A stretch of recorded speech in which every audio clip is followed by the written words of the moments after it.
อันนี้เนาะใส่ครูปฐมระบบ12บ4ปี4ห้องก่อเนาะได้ลงส่วนขัวเนาะเฮ็ดเวียกเนาะจำนวนแรงงานผู้หญิงเฮาแม่น22คนเนาะถือว่าเฮ็ดเวียกแบบแล้วก็ ICT 2คนเนาะเฮ็ดเวียกแบบสามัคคีเนาะเนี่ยนี่แหละเนาะต่อกันเนาะปฐมปี4ห้องก่อเด้อเฮ็ดเวียกเนี่ยนี่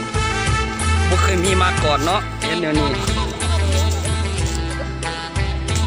ก็บรรยากาศในการบ่มฝุ่นเนาะเพื่อว่าน้ำใสเข้าอยู่ในทำกับผลิตส่วนเฮานี่ส่วนผลรวม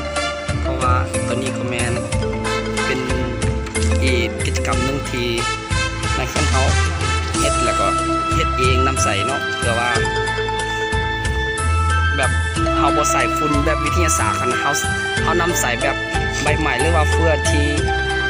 นำใส่แล้วเฮาก็มาใส่ให้เป็นประโยชน์แก่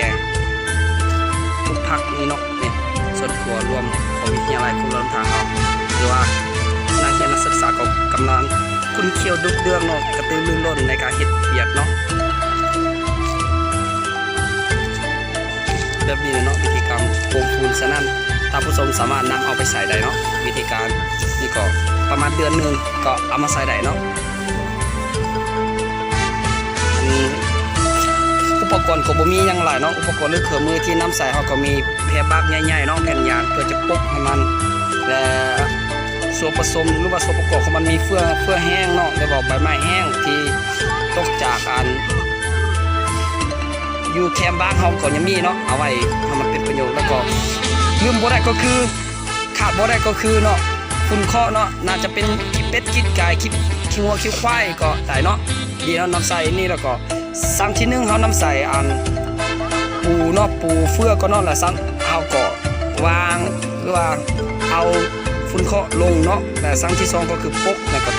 ต่อไปเนาะแล้วน้ำใส่เวลาประมาณ1เดือนหรือว่า1เดือนกว่าประมาณเนาะเพื่อว่าให้เกิดเสือราขึ้นเนาะเมื่อเกิดเสือราแล้วเขาก็นำใส่ได้ตัวนี้เนาะถือว่าแนวความคิดไอเดียที่ดีเนาะสำหรับครูอาจารย์เขาแนะนำ4ทิศแนวทางให้นักศึกษาเขาเฮ็ดเนาะในแบบนี้เนาะสถานที่ถือว่านำใส่ได้บ่ได้เขาก็ไปลองพ่นในเดือนต่อไปเนาะขอขอบใจ